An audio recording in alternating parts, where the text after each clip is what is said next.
Welcome to Crash Concepts, where the economy, energy, and the environment are explored. Up next, fresh ideas and insights into the factors that are driving the world and shaping your future. Presenting information you can't afford to live without, here's Chris Martenson. Welcome, everyone, to this Peak Prosperity Podcast. I am your host, Chris Martenson, and it is August 22nd, 2017.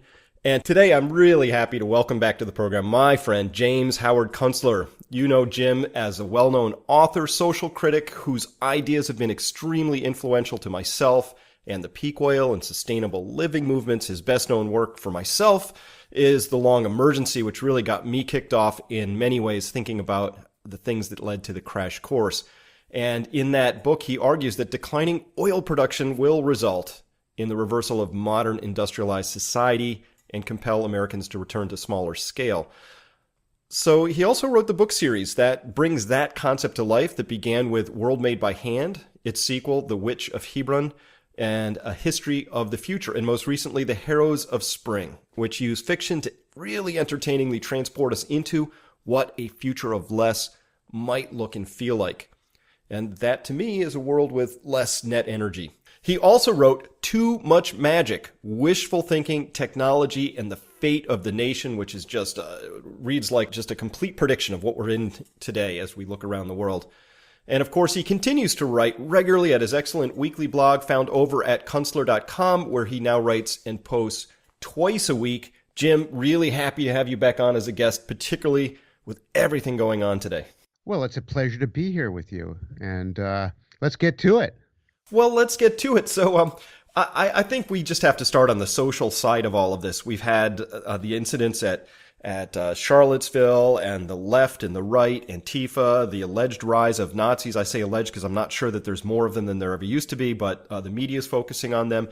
If you remember, you have to think way back, like a month ago, it was Russia. It was everywhere. Certainly we were about to, this was the biggest danger ever. And then almost without skipping a beat, it was North Korea all over the airwaves. Everybody's getting really freaked out. And then it switched right over to Nazis. And here we are today. And I got to tell you, I know people personally who didn't skip a beat, just flicking from one of those traumas to the next and focusing on them fully. And what do you make of that? Well, a couple of things. The failure of the Democratic end of the political spectrum is pretty spectacular, and I say that as someone who remains even now a registered Democrat, and I just find the implosion of what used to be the middle to be spectacular, and the adoption of really bad ideas by the remnants of the Democratic Party to also be just astonishing.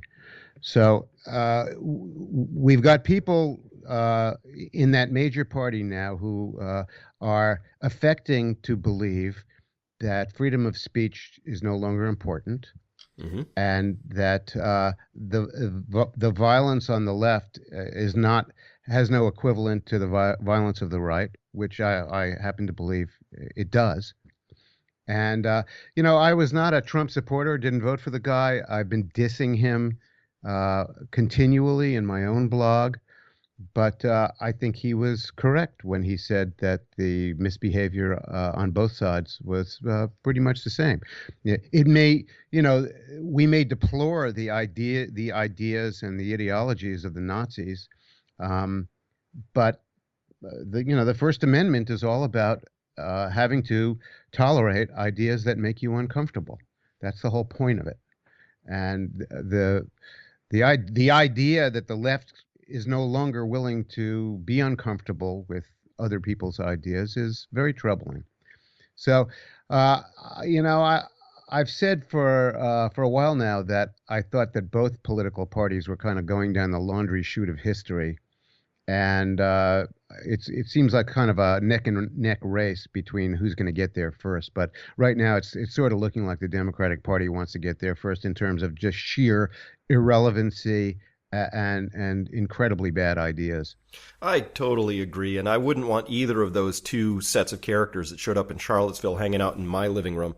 I don't really like extremists no matter where they show up, and you have one side intolerant for different reasons than the other side who is also intolerant. You put two mixtures of intolerance together, and you probably have a volatile mixture. So yeah, I agree with all of that. And here's the thing. You and I both know that if we back out a couple of steps, we know that both parties are completely irrelevant because they're still talking as if we live in a world of infinite resources and all we have to do is tweak a few policies, throw a little more money into the markets, goose the stock market a little higher, we'll get jobs going, and everybody will keep just on with the program as is.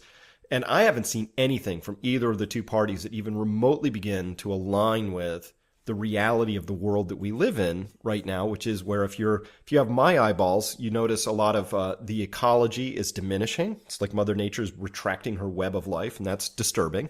You will notice that specific central bank policies specifically enrich the already rich who have financial assets at the expense of everybody else, because if we were honest, either party could come out and say, hey, the Federal Reserve is not a wealth creating organization. They are a wealth redistributing organization. And they've taken it from the many and given it to the few. And they think that's a good idea. Both parties are thumbs up okay with that.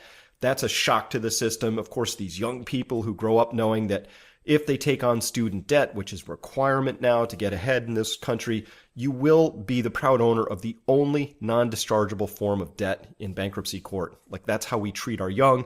And on the other side, my Obamacare premiums are slated to go up another high double digits this year. That's just going to keep going till it literally breaks the entire back of the middle to upper middle class. These are, Jim, to me, these are just shocks.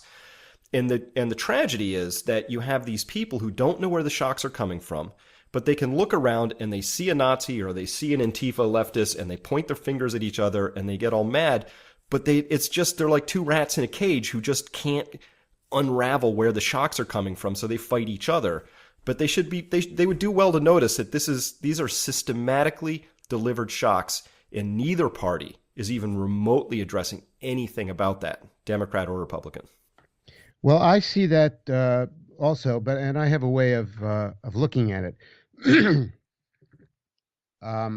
What we have here is our system dynamics that are in the driver's seat, and not personalities or offices.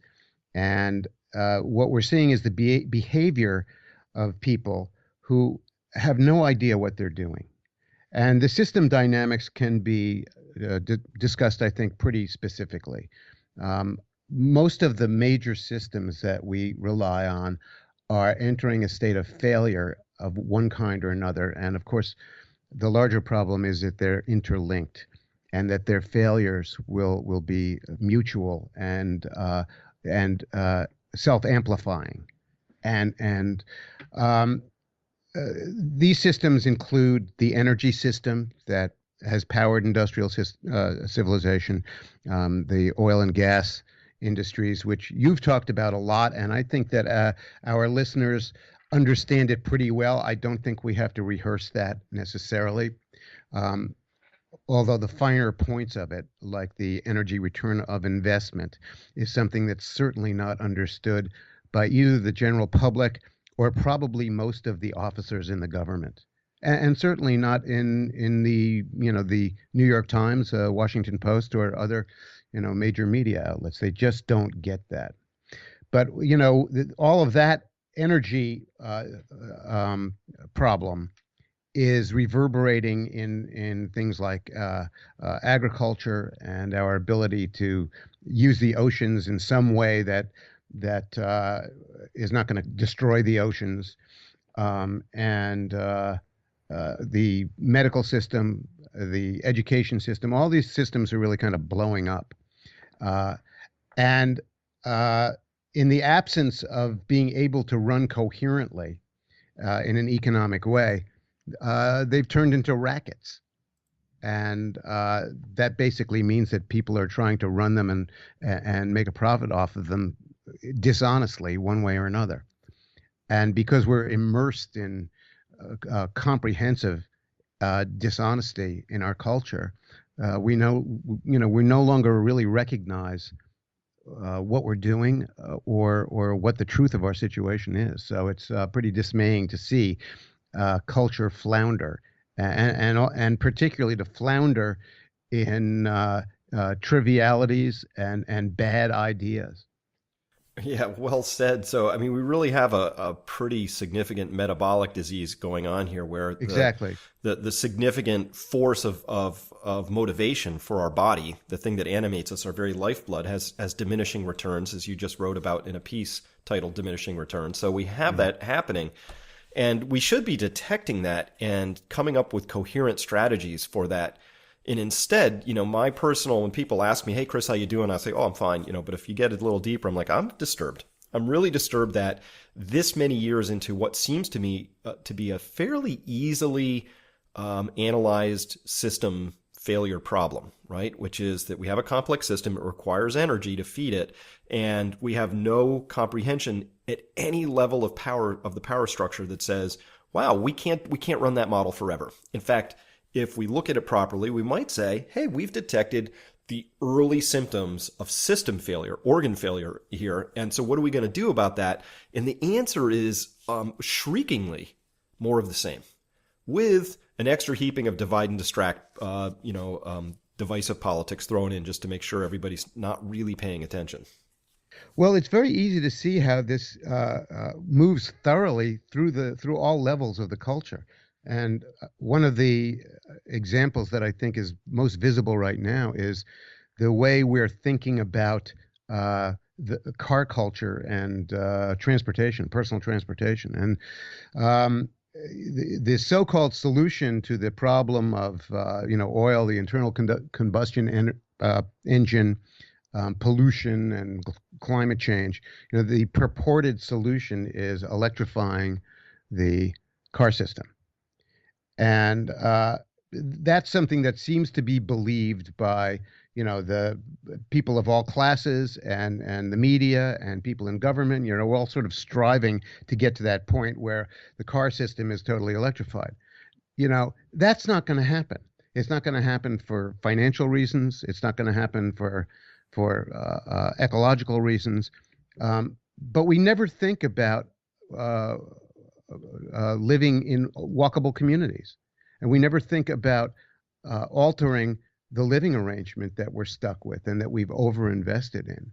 And, that's really what's we're going to be compelled to do that, whether we like it or not, to return to traditional living arrangements, but we're not willing to think about it. I just came back from France a couple of weeks ago, and I spent time in a small town about 60 miles from the Mediterranean. And it was a walkable community. You didn't need to get in a car to get anything. The level of civilization there was was demonstrably so much higher than anything you find in the United States. And the people, for all the troubles they may be having in Europe, the people genuinely seemed better adjusted, happier, more content with reality, and more likely to be able to continue living in the decades ahead. There was not even much of the kind of visible pathology that you see in the flyover place that I live in. I live in rural upstate New York, flyover America, where clearly more than half the people in the county are morbidly obese. And, you didn't see that at all in France. And, why is that? Well, it's because, they don't hop in their car 16 times a day, and they actually have to move their bodies around. And they're not all going on 11-mile hikes or spending the whole day in the gym. They're just going about their daily life. But, it hasn't made them morbidly ill. So, I don't know. We're really not able to think about any of the systems problems that we have.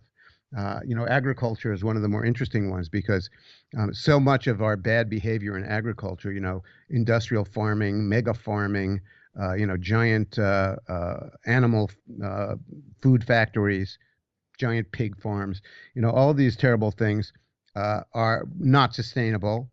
And they're heavily subsidized by the government, and nobody is really interested in the one thing that would probably do the most good, which is smaller farms, more localized agriculture, done with more human attention, less mechanical intervention, And that's where history is going to be taking us anyway, and it's pretty obvious. And we're not getting any encouragement for the practitioners to get to that point, to go there. We're just giving them incentives to stay away from that. So I'm not very optimistic about the systems problems that we face. That whole idea of we're just going to Elon Musk happy motor Tesla electric car way back into a more brilliant future. I find that one really, really hard to swallow, because all you have to do is literally spend 10 minutes reading a couple articles about the actual numbers involved. And you discover quickly it's a delusion. And the ferocity with which most people cling to that delusion is telling. And so it feels to me like our country is really headed towards a midlife crisis. And they talk about midlife crisis as if it's a bad thing. Crisis, it's a crisis. But a good thing that can come from a midlife crisis is you might wake up and go, hey, wait a minute. I've been doing everything I thought I was supposed to do. I'm not actually happy. I'm not actually healthy. Maybe I should fix those things. I only have one life. Hey, maybe I should start leading it the way I want to. So by the numbers, right? You talk about the number of morbidly obese. I recently wrote about the number of people, 1 in 6, Jim, 1 in 6 on psychoactive compounds in the United States, right? That's a pretty high number. You look at how the opioid deaths have now overtaken auto accidents and gun deaths by both, suicide and intentional homicide and things like that, and accidents. So it's the number one leading cause. And, there've been some, sort of, this is the mark to me of a really sick culture. I think Trump said, oh, it's an epidemic. We're going to look at it. And various states have sort of said, oh, we have an opioid epidemic. But if you really peel that back, it's very unsavory what you find under there. You find pharma companies that know they make a ton of money off of opioids because they tend to be a lifelong addictive thing, and you can make a lot of money selling them. And various companies that are in the business of manufacturing some of these drugs have specifically spent a lot of money in the anti-marijuana legalization campaigns in various states, because they know the data shows clearly that when people have access to legal, very safe cannabis, that they can get off of the opioids. So, and this is all okay. We live in a culture where it's okay for a company that makes an addictive compound that kills people to give money like that, and nobody shames them and runs them out of the country club, and they aren't just pilloried as disgusting exemplars of humanity. Instead, they're actually, I think they probably enjoy very comfy lives as genius executives of successful companies. And to me, it's very emblematic of what's going on here. But when you add it up, we're the most over-medicated, most overweight, least happy by every measure, least satisfied, least content. So maybe a midlife crisis would be a good thing right about now. Well, the midlife crisis is one model for understanding this, but there is probably another one. Now, I have not really participated that much in therapeutic culture. I've never had to be a 12-step program guy. I've never been a substance addict or anything like that. But it seems to me that probably a better model than the midlife crisis is the model of the addict that has to hit bottom before they will make any changes in their life. And sometimes they don't. In fact, probably more often than not, the morbidly addicted person just simply fails. They die, they lose their life, they're ruined.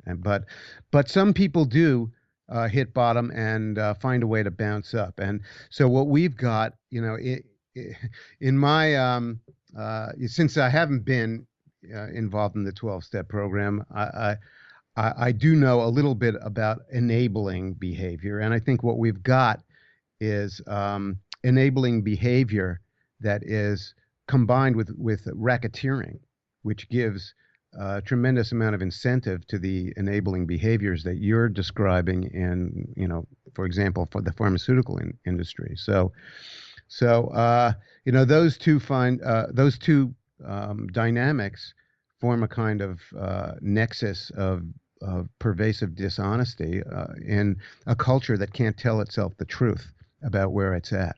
Well, we're number one in the United States. We know that. Well, we're number one in an awful lot of bad behavior that's destroying our culture, destroying our economy. So we can continue to believe that we're number one, but it's not going to really help us get to where we have to get. It's not going to, it's not going to help us understand that the solution to our living arrangement problems is not going to be more cars of a different kind, that it's going to be, returning to traditional towns and neighborhoods, and that the solution to the agriculture problem is not going to be bigger pig farms. It's going to be, smaller farms distributed more equitably around the parts of the country where you can still do agriculture. And the solution to the medical problem is not going to be larger combined corporate hospital chains and so-called provider services, but is probably going to be more like local clinics with brave doctors who are willing to actually look at their patients and touch them and not spend their whole career buried in their laptop or dickering with insurance companies. The solution to the college problem is probably going to be that fewer people are going to go to college, and that college is once again, if it continues to exist at all, going to be a more or less elite experience. And we just have to, understand that college may not be for everybody. That's just a highly unrealistic idea, and there's no evidence that sending more people to college is actually helping our economy. It's only kind of furnishing a fantasy for politicians to hide behind while they try to figure out what else to do, and they don't know what else to do. But a good thing would be if we were able to get regular trades going again in this country and revive local economies so that they had a finely grained, many-leveled, many-layered system, that there would be more jobs for people, there would be more businesses that could be formed, there would be more social roles and economic roles that people could play. There would be opportunities for kids to get into vocations that required something like an apprenticeship so that they could learn from the people who are already doing doing carpentry, doing plumbing, doing things that are, on the ground important things, rather than just getting into bureaucratic niches or marketing or shuffling paper or shuffling investment accounts or doing, a lot of unnecessary and kind of dumb things that don't really add anything to the economy. But we don't want to do any of those things. We just want to kind of furnish this fantasy that if you just go to a community college, you'll come out and be able to work as a marketing drone for Old Navy. So, our fantasies are really getting in the way of our ability to find a way to make the transition into whatever the next economy is going to be. And, I think you and I would agree that it's going to be an economy of probably less stuff than we have been wallowing in for the last 30 years. But, that might not be the worst thing in the world. Well, let's turn back to this college experience for a second. My wife and I, we homeschooled our children all the way up through high school, I guess, because they all went off to community college at the age of 16, each of them. But we did that because we looked at the way that the school systems were choosing to teach. And having read the books of John Taylor Gatto and really understanding that school is, as it's being practiced, is a Prussian model. It's very much designed to churn out people of a certain sort of bent with a certain amount of knowledge. And when you look at the way they do that and the various adjectives you would use to describe the creatures that come out of these public school systems very often, or even good private school systems, they're obedient. They know that there are right answers and wrong answers. They've been trained to believe that that what you have to do is prepare yourself to get a job, right? That doesn't prepare you to be an entrepreneur necessarily, although those are the people we look to most. We're like, wow, look what Bill Gates did. Or, most of the people we really look up to, we're all entrepreneurial in mindset. And it really teaches a faith in authority, that the right answer is at the front of the room and you have to follow the rules. And it does all that stuff. So it does all this wonderful acculturating stuff that when my wife and I looked at it, we looked at this future that you see, that I see, many people see, and we go, wow, wait a minute. Some descriptors for that future might be you want to be creative, adaptive, free thinking, really, really open-minded in a lot of ways. And our belief, which is part of the homeschooling belief system, is that learning's natural. School is optional. As long as you know how to learn, as long as your curiosity is there, listen, you can learn anything you want online. That's in a 10 great minutes, way to put it. So you had some experiences going to colleges where I think you had a fairly successful, at least fairly full calendar of going and speaking at colleges, but that dried up on you at some point. And I think that's too emblematic of sort of a shift, or was it a shift in how colleges are operating, or was it an exposure of how they've been operating? And talk to us about that experience. Yeah, and I'm not that special.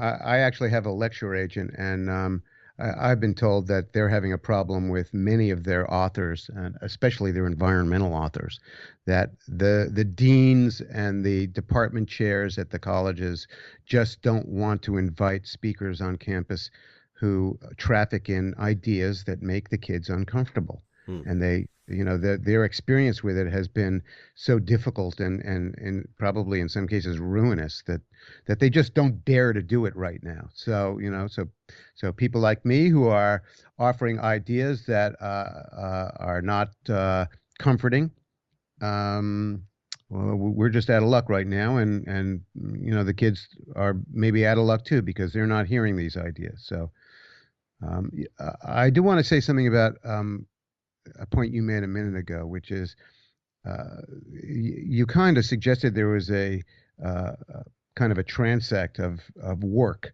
between being an entrepreneur and having a job. And that's probably true. There are people who are absolutely self-directed, and then there are people who are directed by others. But there's something in between, too. And it actually used to probably be at some point in human history, and for a long time in human history, the larger group. And that is, there's something called a vocation between being an entrepreneur and just having a job. And having a vocation means being something that you're interested in, that you're good at, that you've worked to become good at, something that is of practical use to other people. And a dynamic relationship between you and the world that is comprehensible, understood, and productive, and allows you to thrive. So the real question for young people right now is, what can you do that will allow you to thrive in the years ahead? And I think they have to ask this question in a pretty clear-eyed and hard way. And it's probably not going to be just going to college. Well, particularly if college is going to be preparing you for a job set that doesn't really exist out there. When I look into the future, I see a future of less. And I know you think our audience is pretty well versed in this, but let me just cycle back to it really quickly because it's a very dominant narrative, a piece of programming that even Donald Trump said the United States is now an oil exporter, which is false. We do export some oil, but we import even more than that. So on a net basis, not a net exporter. Not a net exporter. So kind of a faux pas there, but it's okay. The marketing has been so good on this point that I believe it's 2012 State of the Union. Obama said, the United States is now energy independent because they lumped all the energy sources together and came out on a slight plus side on a BTU basis, which is meaningless when you're talking about energy. But one of the more important charts I've seen showed that for the shale operators, every single year from 2012, one thing has always been true. The revenues they've gotten from operations have been less than the cost to run their business. And so even though they say, well, we're drilling successfully for 40 now, but the cost of operations is still 50 and they're still getting 45 at the wellhead or whatever. So you look at this chart that says they've been losing money every single year they've been in business. And so that's kind of the law of receding horizons. Like no matter what the horizon is, well, we'll make tons of money when oil's 70. Yeah, but it'll cost you 80 to get out of the ground. It's the magic of the business, whatever.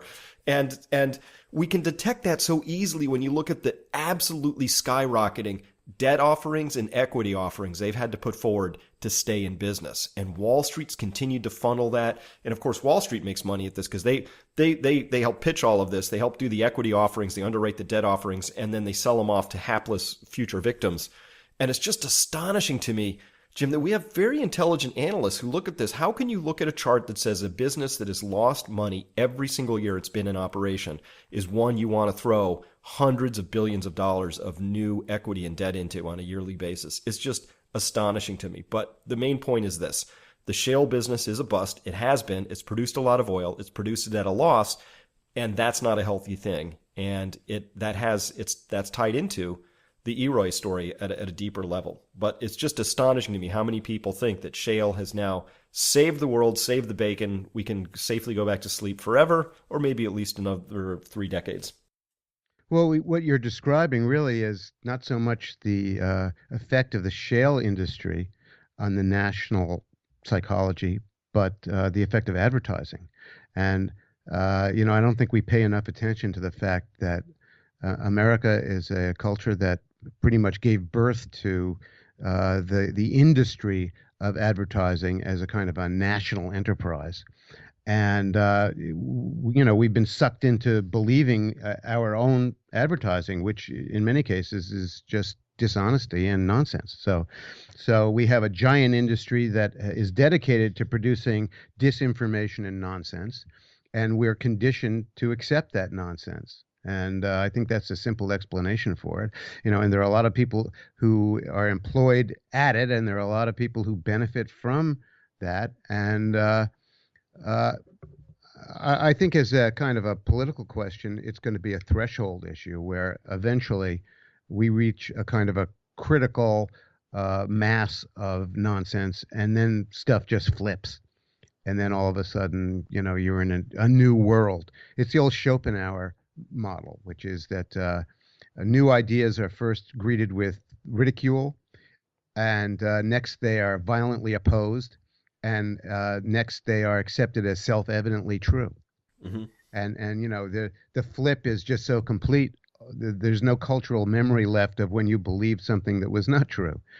And so, I think that's what is going to happen. My own guess is that it's going to involve the disorder in the financial realm, because finance is kind of the lifeblood of this techno-industrial society we live in. And when that gets into trouble, the problems are going to thunder through all the other realms of our culture, and then we'll be forced to pay attention. And I think that financial those financial disorders are not far off, and that when that happens, things are going to change. And you and I think, have been quite frustrated over the last 8 years at the ability of certain authorities in our culture to manipulate prices and levitate markets and intervene in the physics of our economy.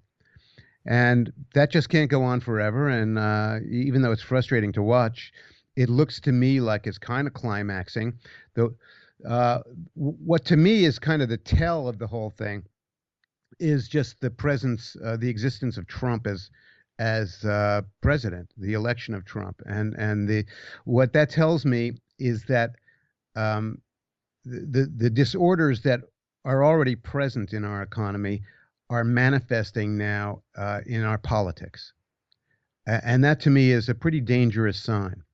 It's like when you have a metabolic disease, a chronic metabolic disease that all of a sudden really starts to present shocking and alarming symptoms, and that should be an alarm to us that we're really in trouble, and that it's the economy, stupid.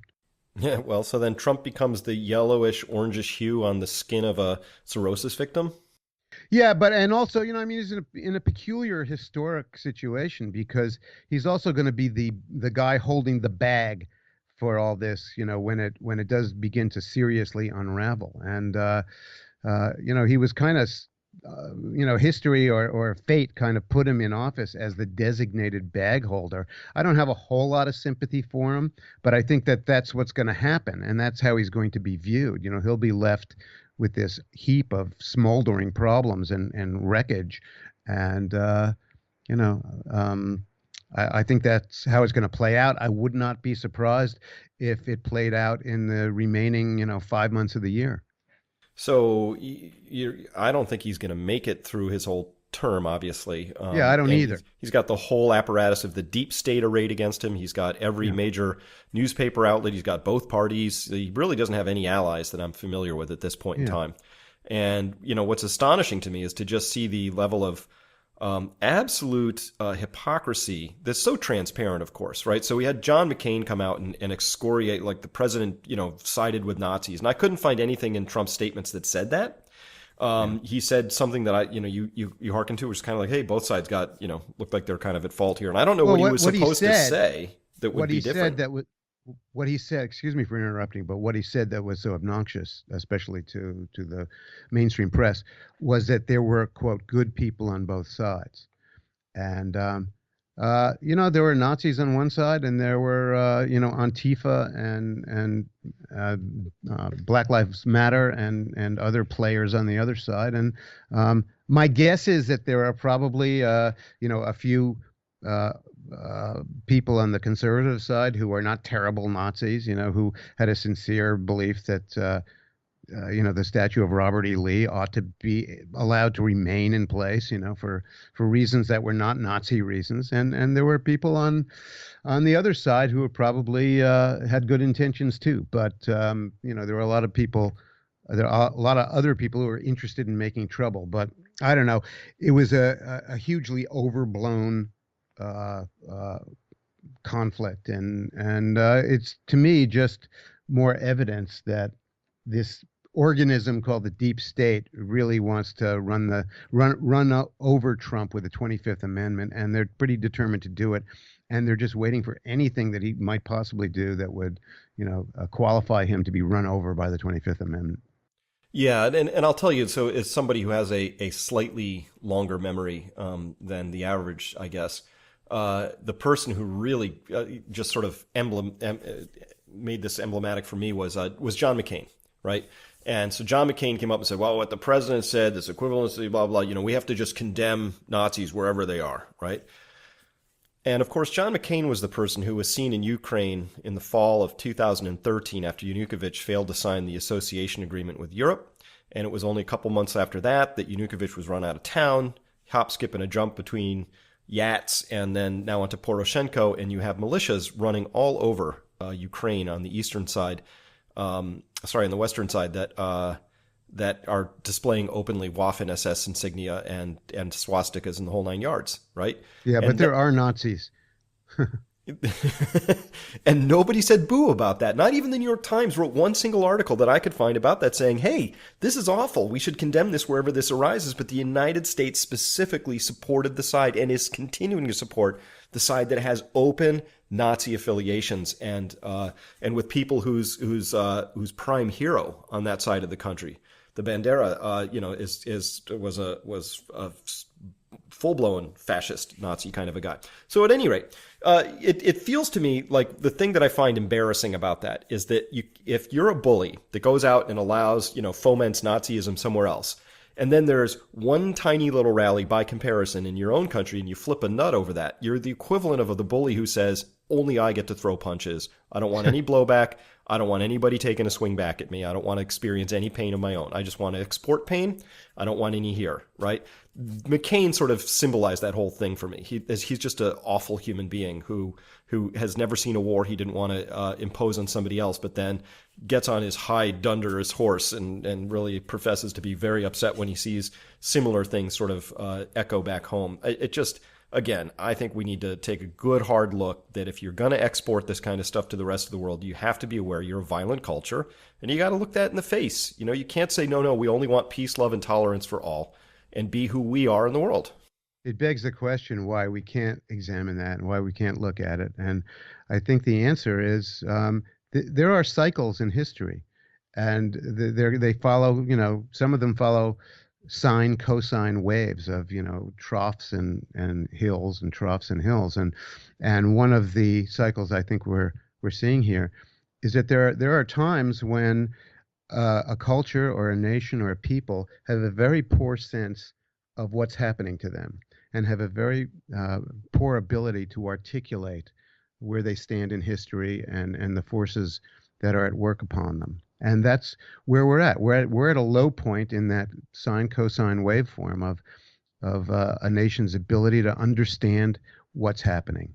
And there are times when countries have a better idea of what's going on for various reasons. I think that we had a pretty good idea of what we were doing in the Second World War, and because of that, we had a much firmer consensus about how we were going to behave in society. And so people look back on the 40s and even the 30s, the period of the Depression.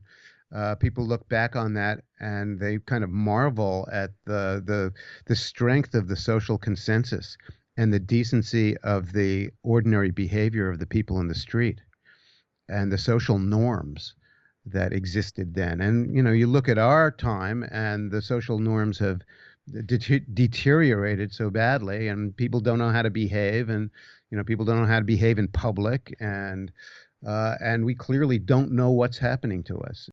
As we started this conversation talking about the kind of systemic failure of all of the subsystems that we depend on, which are interlinked, I don't think we have any understanding of that. We don't have any understanding of the true picture in the energy scene. We have no sense of what we're doing to ourselves with our terribly destructive industrial farming. We have no idea how we're destroying the intellectual life of this nation in the universities with its, Maoist, fascist thought police and its antipathy to free thinking and free speech.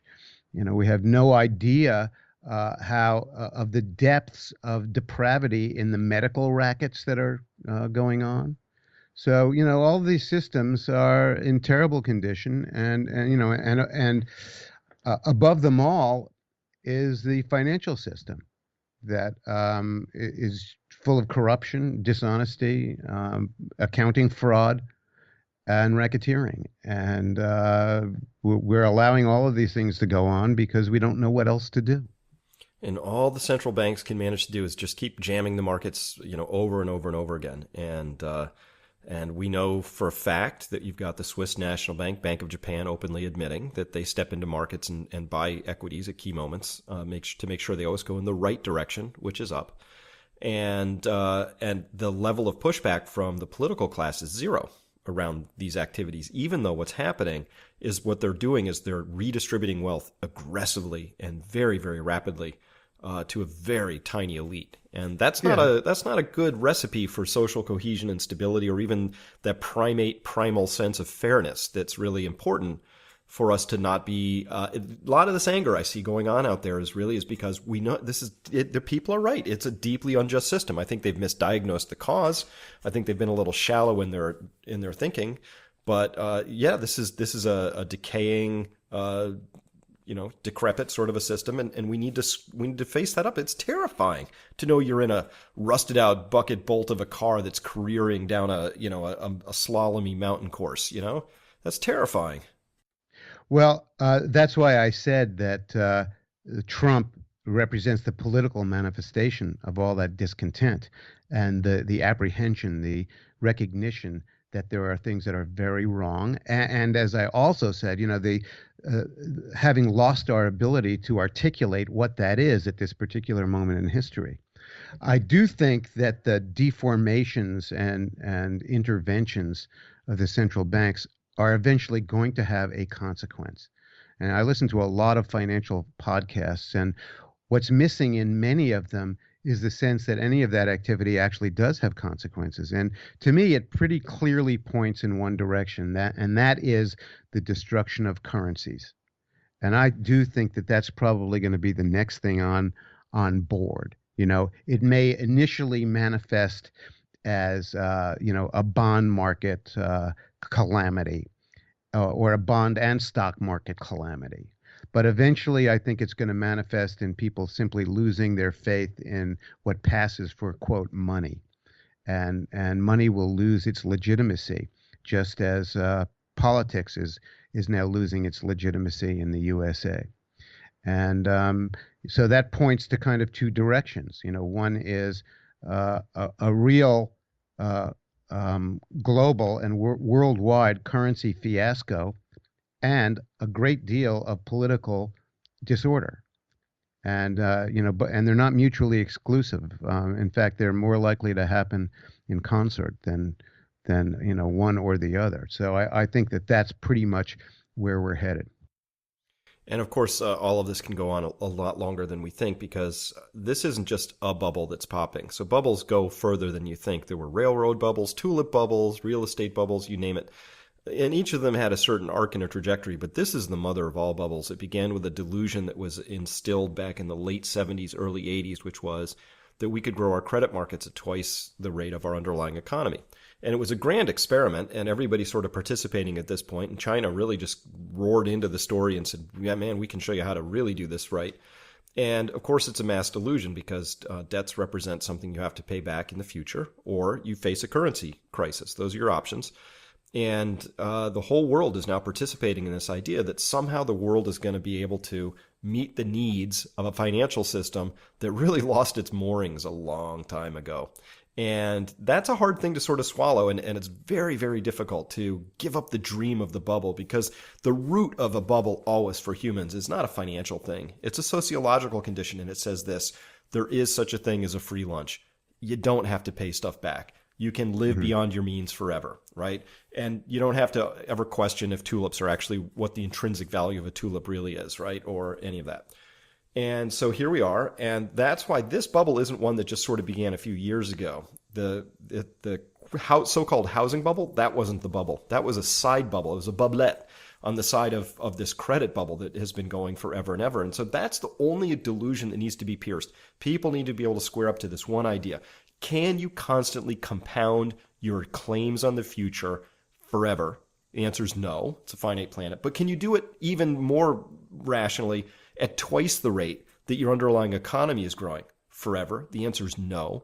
But that's the story that the entire financial market has been attempting to perpetuate and doing a reasonable job at by the numbers, but a terrible job at by any sort of logic in this story. So that's what we live in, an illogical world where if you dare to think about it for a minute, it falls apart pretty quick. Well, I think what we're seeing is more like the master bubble of industrial civilization, and that's what makes it so dangerous and foreboding, because it's really the climax of about 300 years of a particular phase of human history that seems now to be coming to an end. You know, we're going to be moving into something new. I don't think that it's going to be the Ray Kurzweil singularity era of transcendent machine intelligence and endless energy and expansion into all the parallel universes.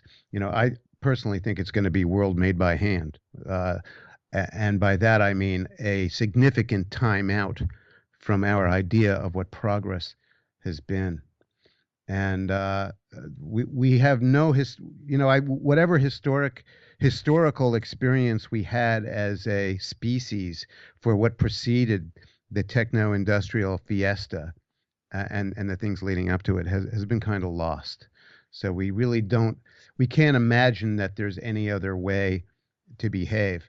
The debt bubble of the last 40 years, which is, like a giant carbuncle on the techno-industrial world, was at first something that seemed like a good idea, but then something that seemed to be imperative to keep on doing, because if we didn't keep on doing, the system would collapse. And I think that's exactly what we're seeing with that. And that has kind of lost any kind of coherent reason other than desperation. So when desperation is the only thing that is propelling you forward, that's not a very good thing. And we don't have a plan. We don't even have mini plans for the various parts of our culture that might even be fixable. And so we're just kind of sleepwalking into the future. Very well said. And let me wrap this up by saying that I think that as a social animal, humans, like sheep that can smell wolves over the hill, we've detected something, and a lot of people are reacting to that. And that's where I feel the anxiety and the energy and the emotional content is really coming from. And shame on the media for just running with that and whipping it into frantic, useless directions on a weekly basis. It's really tragic. It's tragic because the what we call the news media really, in the best times and in the best sense, has functioned as the sensory organs of our culture, telling us, giving us a clear picture of actually what's out there.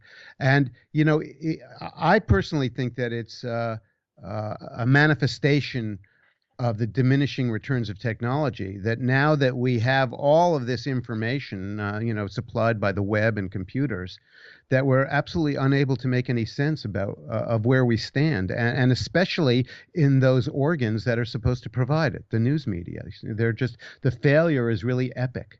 So, that's another tragic element of the diminishing returns of technology, and another thing that another system that we're unable to pay attention to. Absolutely. And so the more you watch television at this point, probably the less well informed you are if you're watching the news media, particularly CNN and those other things. And I don't know what they're doing, whether they are actually maliciously and perniciously horsewhipping people around just for sport or because of some other ulterior aim that's No, provided by that. I'll tell you one thing that's clear that's going on. And, I can't be the only one who's noticed this, but have you noticed that the major cable news networks no longer have correspondents in the field?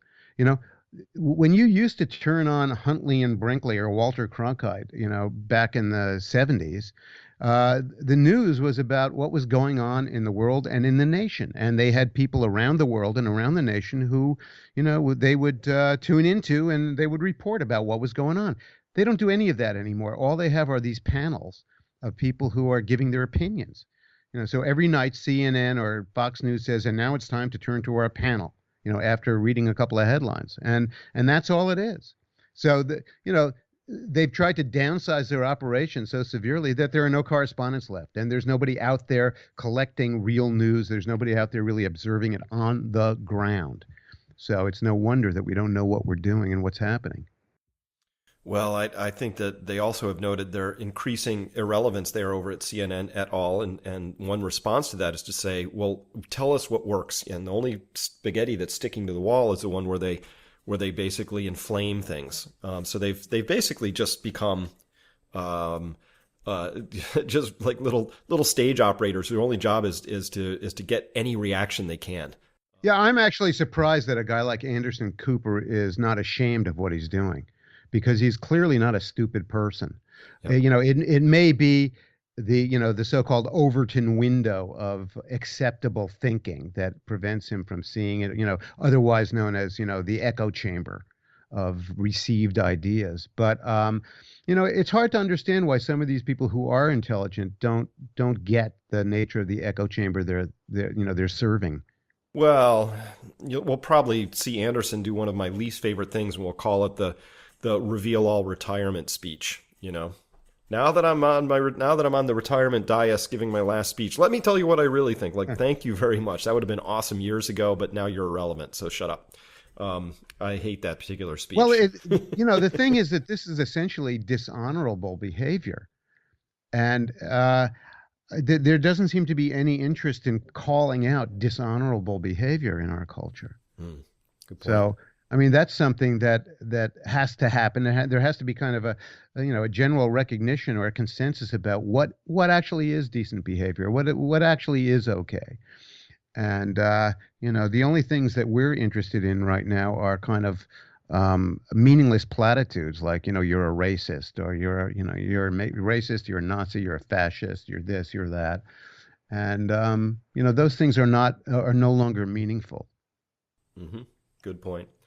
Well, with that, let's direct people to your excellent website and blog so that they can read you and follow you if they don't already. My website is www.kunstler.com, kunstler.com. I actually have a new book out called A Safe and Happy Place. And, it's a departure from what I have been doing, but I wanted to do it. It's a novel set on a hippie commune in Vermont in the late 1960s, and it's narrated by the 19-year-old girl at the center of the story. And I think it's good summer reading.